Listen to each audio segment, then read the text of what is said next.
Lights, camera, action. We're gonna set take one.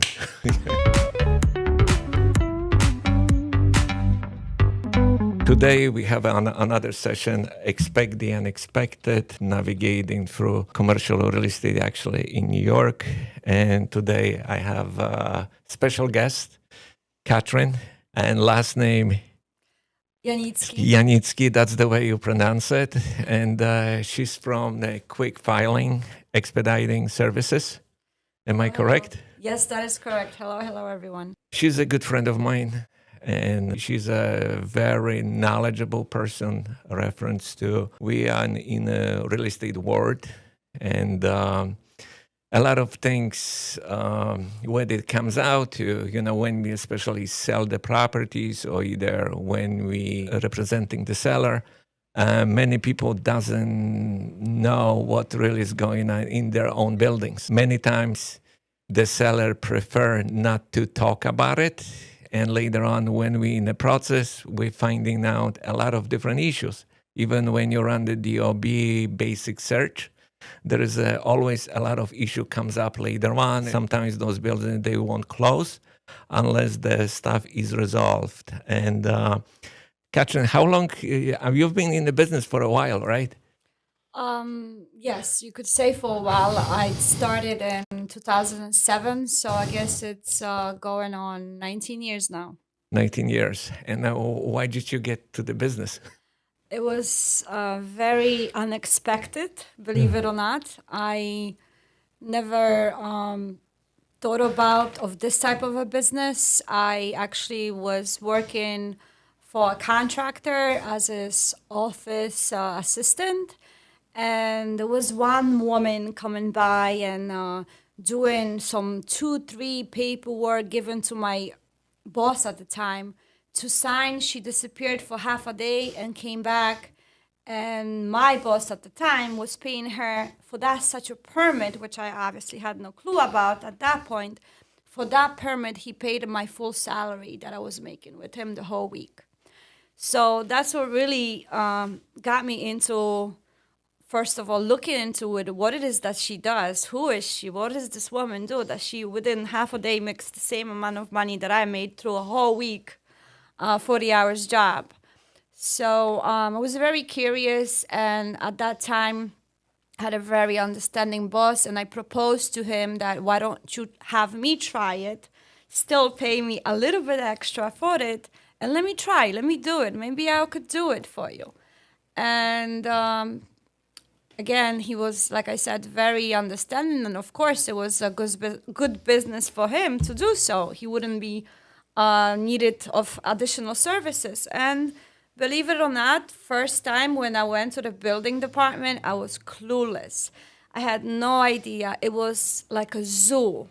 Really? Yes, Yeah.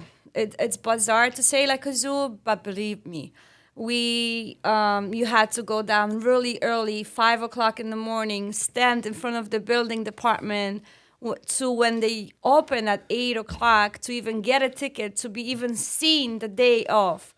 Hundreds of people, like really. And it was amazing. It was a strange experience at first. I was clueless again, like I said. But throughout the way, I came across few really nice people that helped me a little bit here and there. And that's how my journey began. I fell in love with it. So that's how I started. Yeah, I remember just doing stuff. I was trying just to get some filing done, in the different building. And I think I went first time to the DOB in Queens, I think by the Grand Central Parkway. That's correct. It's over there. And they sent me to like a record filing in the basement. I think that was the That is accurate, yes. issue. And there was 100 people waiting, and some people, they have badges on it. They didn't know what's going on, and they put everybody online. And it's not like you're going to see that person. You're just going to get a number, Correct. and you got to wait. Yes. So another maybe like 4 or 5 hours before they see you, if you want to get like a microfilm records or annual plans, from that, just to compare it. That was tough. And I remember one guy, I think examiner, his name was Kevin, one of the chubby guy. Yes, Kevin. I do recall him, and unfortunately, he is no longer in Queens. But he was really nice and a sweet person. Yeah, That was no, he was good. He Yes, was good. yes. But the other people, like, there's a question mark. And I see same architects, I met some of them online, waiting, but that was experience. Another time, I also went to the HPD on the Gold Street in Manhattan, on the sixth floor, I think, upstairs, Yes, I am aware of it. Yes. You're aware of that. So there was the funny experience. Like in the morning, you're waiting and you see those inspectors, with the badges. Correct. They ready go on the street and start giving you tickets, Yes. checking the buildings. Yes. What can you tell about the dealing with the inspectors on it? Oh, it's I could say a lot. It's throughout the years. It's very I would say mixed use of experiences and emotions and situations, and we pretty much seen it all. But inspectors, if you ask about how do I deal with them or are they to public, it varies. You may have I would say a human. Let's put it this way. Yeah. Or you may not. And it all varies, And I wish I would say that the law is the law, the rules are the rules, and each individual inspector should act the same way, which that's not true at all completely. You could find an inspector on his bad day. You wouldn't want that. Or you could have him, going through an inspection in 5 minutes because he's running late somewhere else. Or either you could have him pick on anything that's even you would have not even think of would have interrupt with anything or failing the inspection. It's really tough. Even knowledge of people throughout the years doesn't really, like people would say, oh, I know this inspector, or oh, he's good or not, or whichever. No, it doesn't matter. It's all different experiences, but it's difficult. It's easy. Let's put it this way. Let me just go back. So, like in New York City, we have a DOB, and Correct. we have a HPD. Correct. And I mean, many different other agencies. Other agency, the HCR, Correct. Yeah, the HCR. We deal with DEP. Yeah. We deal with fire department. So all of these agencies, you would think, should work first of all together and accommodate each other's rules, which is bizarre. They do not. Each inspector looks for certain criteria, different things. Building examiners look at different things. And also, I don't want to forget to mention, obviously, landmark. We have a lot of historical buildings that we deal with, which all different department has its own rules. And good luck with following them all. It's really tough and difficult, and constantly things change, upgrade rules. It's a difficult process to deal with. Yeah, like a lot of fines. You have an architect prepare the drawings and other stuff, approve it. You're waiting for the examiner approve it. But there's a deadline to approve it. And what happens? He doesn't approve it. The owner gets the fine, and then next day application is approved. Yes, it happens. It happens a lot of times that, unfortunately, we are facing lots of stress due to deadlines, and at times, like you mentioned, we unfortunately cannot impact the time frames of the examiner's review as much as we wish we could have, and which it is a bit, like you said, unrealistic and unfair to the owners because they are being penalized for other people's doings. Yeah. But it's just the rule with the building department. If you can make it in time and the fine is due, and it's a different department that deals with the fines, and you are in violation. Yeah. So tell me, how does the process usually? I'm gonna tell you one thing. Many times we have the seller. He wants to sell the building. When we go in, or either the buyer, he's looking at the building and wants to see if there's any violations. Usually on the DOB site, you can see just the basic violations, but I don't see any permits pulled out, nothing, I think you have a different little access than normal person on the street. Am I correct? Actually, no. No? Actually, well, you could look at it differently. Yeah. So let's say, for instance, if let's say, like you mentioned, that a client wants to sell their property and they are being deceiving to a buyer. So how can a buyer, without even hiring an agency like you, or how can they look into the property? So the building department portal website, it's actually accessible and visible to public, every single person. But of course, you have no knowledge and you don't know where to navigate, how to go into it, what to see, what are you even seeing, first of all, right? But no, it's actually the old version of the system, which is called BIS, and I don't want to bore you with it, but back before COVID happened, the DOB only had one system that existed, which was called BIS. And that website is visible to public and fully. You could go into it. Again, if you don't know where you're looking, you will not be able to find the actual permits that were pulled or not pulled or submitted, or if the job was inspected or signed off, so on, so on. This new portal that did happen and was created due to COVID, which is all electronic, it's still accessible to public, but to a certain point. You need to actually register for an account to have deeper look into certain things like permits or what the job statuses are, if the job was submitted and what's the progress on it, and so on, so on. So they are getting a bit more private with certain things that they do show in the building department websites. But again, a normal person, regular person, let's put it this way, they will not know where to go, where to see, where to look. It's just, that's the way it is. That's too much. We used to have, we still, when we look at the property, we have a service called Atom Property Search. Either used to be Geodata. And on that system, we were able to see BIS, basically BIS, on it, what's available, violations, basic stuff. But we didn't go deep into it. It shows up clear, no violations, no nothing. But later on, when the title report comes in, wow, there's open permits. There is a not finished job. Correct. Because that program, it's not as sophisticated. Let's put it this way. I mean, I know with this now and all this IA and all these programs, and we want to, we go into it, which is a smart things that, people create and things so on.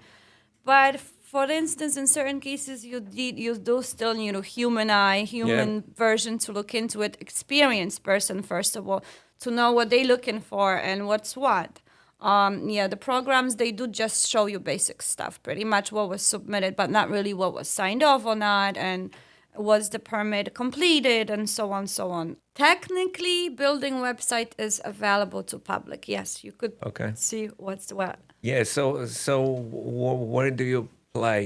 You're like a middleman, or what's your... I know you're very experienced. Every time I called you, you have an answer in the next 5-10 minutes. You have to look at the building that. And a lot of times you do free advice on it. You should be charging for that, Yes. So let me first answer your question. There's a funny say in expediting word, and I'm an expediter. So in the expediting business or word, we used to... As expeditors, we used to say 5 minutes, you could do so much in 5 minutes. So I'm laughing to myself, which just mentioned that within 5 minutes, I could give you an answer. Yes, because exactly when you're knowledgeable or experienced, you don't, look through things that are unnecessary for you to see. You go into the bottom of it, what's what, how to resolve it, what needs to be done. So yes, people do call me lots of times, and yes, I am honestly could say correct. I don't charge for an advice. I just believe that if I put myself in their shoes, for instance, how about if I'll call someone and they will give me a free advice and it's accurate advice, somewhat it opens my eyes to certain things. I believe that person will think of me when they do need me, or they do need my services, or they do need some kind of work to be performed on their properties. So I would say I believe that good comes back to me. So that's the way why I don't charge for consultations. And trust me, I get that a lot. And I've been told in my business many times I should have, but it's just the way who I am. First of all, doing this business, it just gives me extreme pleasure of helping people. That's first of all, that's my goal. Yes, obviously we make money doing it, but that's not my priority. So that's the reason why maybe I would say I don't charge for the consultations. So thank you, first of all, that you did say that, I'm knowledgeable and it takes me 5 minutes to do so. But again, it's years of experience. Like I said, at the beginning, I had no clue what I'm doing. I made mistakes, gladly say small mistakes, because in this type of business, you can afford to make mistakes. But yeah, just pretty much, I love what I do, and I think that's why, I'm good at it. So. And the expediting service, that's like you resolve issues, basically. You're trying to accommodate, what's got to be done, to correct it, Yes, Yeah, correct it, and not. So let me a bit explain. So usually when they do renovations or think of renovations or so on, they usually, obviously, every single person knows who an architect is. Yeah. Right? But an expediter, usually no one even heard an expediter. Who is that? So pretty much expediting, what it means that, architect, it's actually only responsible to draw the plans. And an expediter is a person that actually goes down to the building department, even if it's electronically or in person, prepares the forms, prepares the submission, files the forms, the plans, deals with the owner of the property, helps them, guides them what they should say, what they should do, how they should do it. We are the ones who go with an architect or without, depends, to a plan examiners to review these plans, to review the paperwork, to potentially obtain an approval, because obviously that's the goal, on whatever type of renovations they are seeking to achieve, as well. Like after the job gets approved, we are the ones who help the general contractor or plumber or electrician to get a permit to do this work. Additionally, during the process when the GC is doing the work, or plumber, we are the ones who help them schedule inspections at times.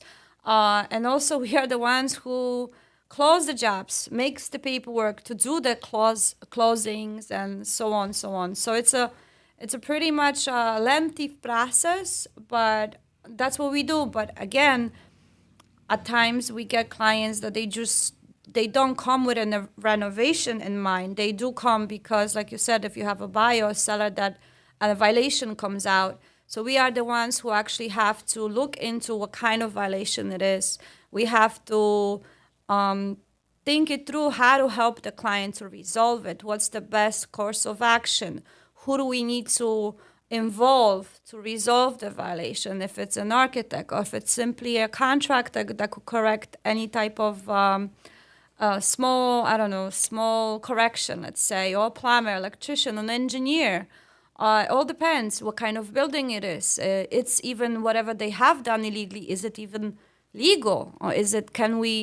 Or do we have to file to legalize it? Or there's a lot of aspects of situations why the violation was given for, and what's the current status of the work that was performed, and how to resolve it, if it's even possible. Maybe it has to be fully demolished. Who knows? All different types of violations. So we basically need to provide guidance to the client, more or less help them and guide them to find the proper people to help them to resolve the violation. Usually, again, there's deadlines, there's money, escrows, and so on, so on. So we are put a lot of times under pressure to help them do it, but we gladly do, and that's what we do. I mean, expediter is just like a person that gets things done. Yeah, that's the nice way to say about that, getting things done. We've been in the real estate for quite a bit, and as they say, there's always something new comes up. You know, you think then you're covered already, but there is always new stuff. A lot of times I learned the building has over $100,000 in violations, you know, how to cure it. Then you also have an issue like a HPD. There is a stop work order or relocation services. They have to vacate order. The building has to be vacated, then put back in the perspective again. And that stuff is challenging on it. And a lot of times owner, they're in the denial, you know. They're not aware what's going on with the building. Oh, I didn't know that there was an issue like that. And then everything goes into later on escrow accounts or either just to try. And so if any issue comes up, I always call Katherine, you know, just to see if it's worth it, not worth it, what's the advice. If it's escrow, if it's not escrow, just to do it. That's the very knowledgeable. And we have like a DOB, and also we have a HPD. HPD, that's the smaller stuff. Yes, it's the housing department unit, yes. Housing department, but it's still, you have a lead-based paint, you know, correct, on it, which is very negative aspect to it right now. I mean, not aspect, you have to clear it, you know, like if there's any violations on that. But also, I see, like in New York City, they started like auxiliary dwelling units right now. That's the new stuff, you know, what's happening. Maybe you can touch a little bit on that. Mm-hmm. I mean, like you have mentioned just a second ago about HPD and so on, and all the different types of violation and rules and regulations. Yes, it is a lot, and it's a very complicated process. And to every individuals, we tried as much as possible to explain to them what is involved when these things happen, when they do have these open violations on their buildings and properties, and we kind of enlighten people. So let's talk about now this excitement and this new rule that building department last October acknowledged and informed public of. Throughout many years since I remember, building owners were not allowed to have any apartments in their cellars. And cellar specifically, because lots of people have misconception of use, what they do have, if it's a cellar in the bottom floor of the property, or if it's actually a basement, which the building department rules states if you do have a legal basement, actually you could have an actual apartment in that unit. But if you do have a cellar, then that's not allowed. Anything in the cellar should only be a storage or accessible space for the units above. What I'm going with this is just to be clear, and maybe a side note to clients and owners. Cellar, it's any type of a floor that's below the ground floor. So if you have these little windows, it's a cellar.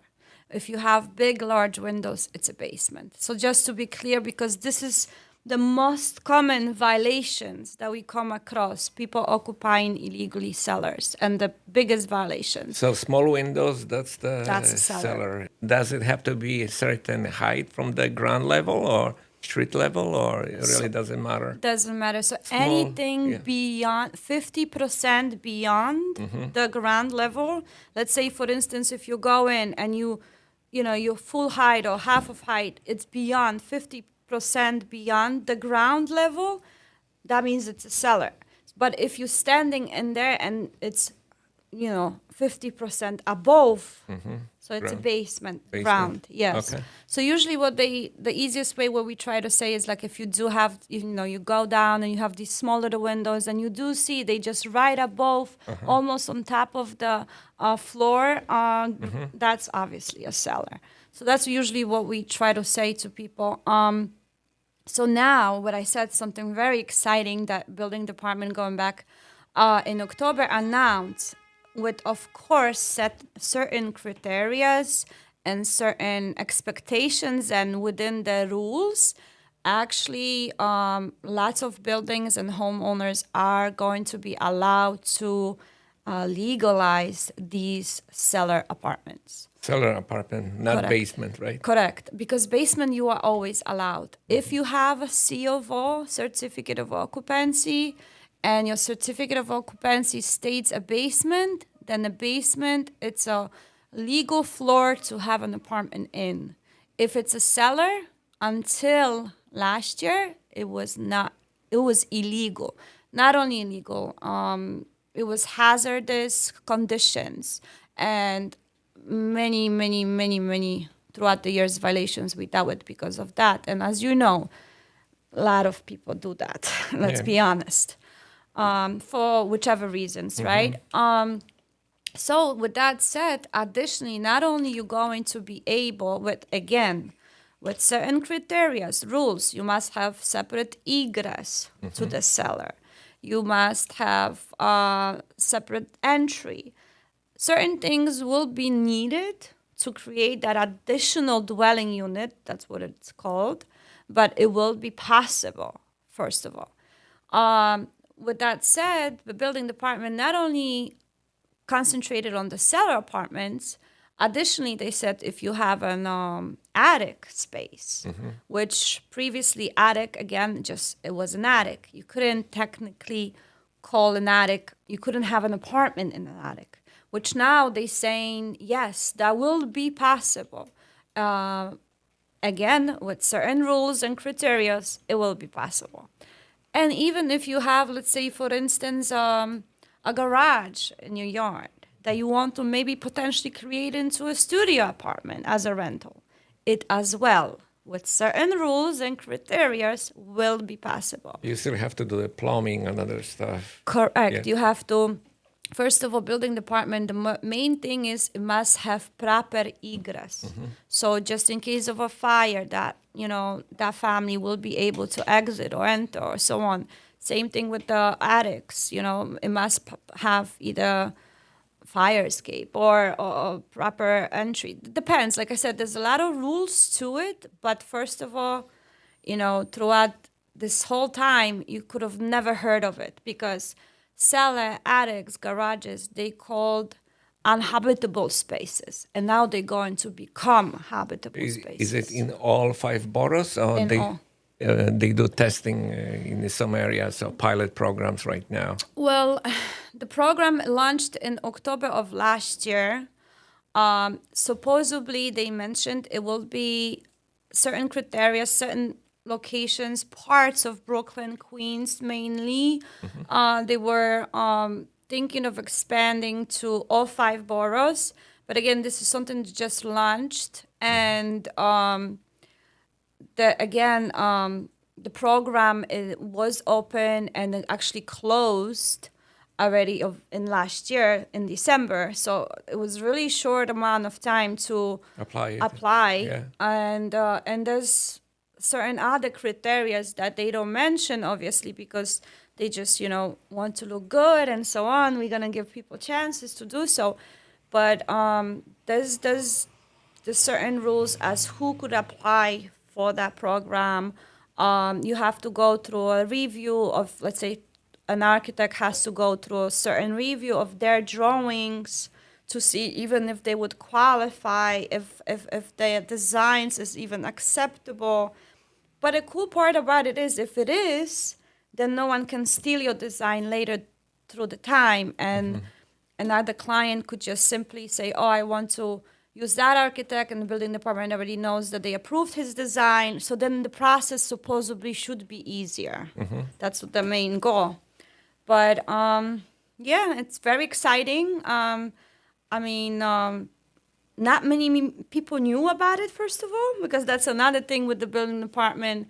They keep constantly coming up with different rules, regulations, Yeah, or you cannot news. keep up with it, you know. You just can't. And even if you think as professionals, even if we are registered, we there constantly and so on, at times we are even ourselves surprised. Yeah, like there is a fines for this, fines for that. Correct. Wow, we didn't know.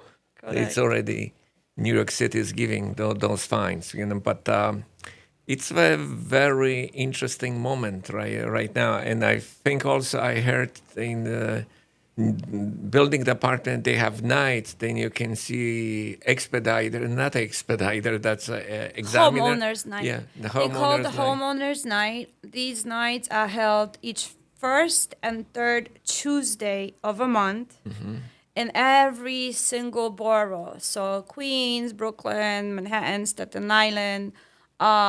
Each borough, you as a homeowner, you are entitled to go down into the building department from 4:30 p.m. to 7 p.m. And you could actually seek to see or speak to a plan examiner or actually have records pulled on your property. For instance, if you're interested or if you're looking if your house ever had a C of O, certificate of occupancy, you could do so. So it's at that time and these days, technically, building department staff and examiners need to be available to you to help you do so. Because in every single day, if you go, again, not no one will promise you that someone will even help you because as of right now, building department is pretty much a ghost town due to the fact, like I mentioned, everything was been transferred to online version. Yeah, I've seen it in the past. Like when I went get some information from the building, they said there is no file. You have to wait until they Yes. got the files from another building, and Yes. another building didn't have the files. You know, Yes. Yes. then you lost on that. Yes, yes. It's a lot of times that, it's patience. You just need patience to deal with the building department first of all, and yes, to have. I would just suggest that just be patient. Not always you go and you get the results you're seeking. That's why it's best to hire a professional because we do know the whole system how it works. We do know, for instance, to get a record, you need to submit a request online until you have to wait 2 days for the building department to answer you that if they even have it or not. And they will answer you that they don't have it, then you have to wait because it's offsite, which means it's another building somewhere in Connecticut that needs to be brought back to the building department. So us, we are, as we know the process, so we are aware of, okay, first I have to submit the request, then I have to wait for an answer, then I have to see if it's there, and then only I'll go down myself to the building department. But again, from experience, these are things that we know how to deal with pretty much, and that's what we are hired to do at times. Yeah, that's perfect. And do you have any crazy stories on it? Crazy stories. If you can take us maybe one example or two example, dealing with the HPD or DOB. Crazy stories. Anything comes up right in the head, just... Okay, so I think I mean, every day is a crazy day. every day there's not a dull moment, as I would say. Crazy stories. I will go back to maybe a situation that happened actually within the building department. So back in the days, I don't know, you would say, oh, client will come to you and tell you, oh, but my neighbor has it done this way, so how come I cannot do it this way? And whatever it is, that they do have and the client wants them to do. So what I would say is remember that the building department rules and codes and zoning keeps changing constantly. So back in the days, in 80s or 90s, for instance, you could have had gained lots of other things due to fact that the code was maybe a bit easier, let's put it this way. But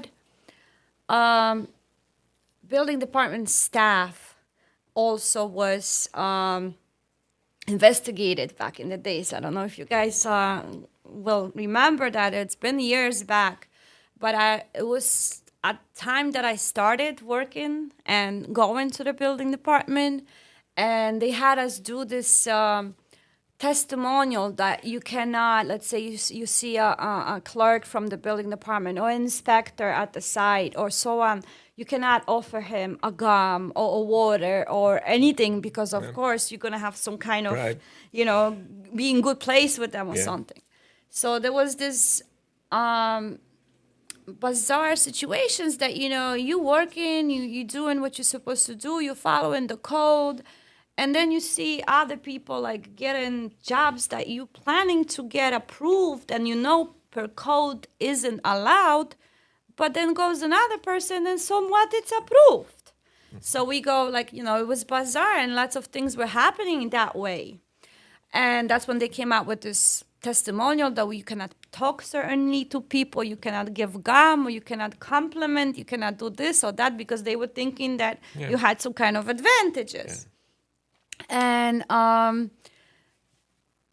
some time passed, and believe it or not, it was this huge thing that building department examiners, clerks, inspectors all got arrested. Really? Yes, there was a huge process going on. Many people that I knew, I saw in the building department, I worked with like a clerk at the window or an examiner or an inspector, high up inspectors. They all got arrested for, obviously we know for what. Yeah. There were, I don't remember the amount of money that building department claimed that they stole. Many. So I think that's a crazy story a bit, not as far as, going more into detail of the crazy stories, what happens through construction and so on. But how the stuff getting passed. Exactly. So if people tell me sometimes, but how did they get it approved? I'm like thinking, what am I going to say? That's I had a friend actually who used to work for the internal affairs, and the job was checking the airports, the TSA workers. And he was telling me crazy stories, like one guy's coming, they drove beautiful Mercedes and other stuff, Yes. driving a regular car, Yes. and What's the difference? What's happening here, right? Yeah. And they have the same job title, same right? Job title, same money. Yes, exactly. So I think there is I'm not gonna say there is a corruption. Yes. It still exists. Yes. Anywhere you go. I believe so. So. It still does. Construction-wise, I could tell you, I have so many crazy different stories. Believe it, people have crazy ideas of things they could do and they could get away with, let's put it this way, in construction. Unfortunately, there's some sad stories. There's been, accidents and things related to people not, thinking properly or hiding things or trying to avoid certain things that should be done the proper way. Yeah, so like one day we had the property for sale and the guy was not responding correctly. He had all electrical instead of gas, and he was right on the ball with that. So one day, I think I was in Florida, and I see in the New York news in December, he's like a news, Channel 7 or Channel 11, I see the house burning, Yes. I see, oh my God, Yes. that's our listing is burning. Yes, Yeah. I believe you 100%. And believe me, I've experienced it as well. Really? Yes. I don't know if you heard, there was this big fire that even started this rule that everything has to be gas. And Really? Yes. Wow. There was in New York City, right? Yes, it was in, I'm not going to mention, obviously, the addresses and so on. But my client, correct, her contractor, she had a restaurant in the bottom floor and apartments above. And her contractor was trying to avoid somewhat paying correctly for the gas. And the restaurant was stealing Really? from another building. And all of that caught on fire. Wow. Yes, it was strategy. They all got arrested and went to jail, actually. Wow. That's Yeah, and and after that they start enforcing gas Yes. inspections in the city. Correct. Yeah. And that's what you say. You see in news and me that day too. I'm Yeah, like, like, oh wow. my, That's that's my client. Yeah, and I had the news reaching out to me, and I was like, no comment. Like, how am I supposed to know? Yeah, it's a lot of different times, crazy things. But you come across, many different people. You'll usually, some crazy people too. I'm not gonna say, in the business when you start, you work with all different types of people. But it's very interesting, and every job it's so different. Even though you think it's same thing, you're doing renovations, no, every single job is different. Different aspects, different type of a client, different building or tenant, or something happens, or a plumber or different electrician. You all deal with so many different people at times, so every job is different. Yeah, that's true. So I would like to thank Katherine actually today. I think we covered a little bit. This is just the tip of the iceberg, what we're touching. And she's very knowledgeable, and information about her business, you can find it underneath the scroll when you see it, everything on it. But I think that's the good start. Thank you so much, and I'm glad I could have been part of it. And what's the best number to reach your office? I always, and I pride myself, I'll give direct cell phone numbers to all client of mine. I pretty much, work. You could say 24/7. Almost. Almost.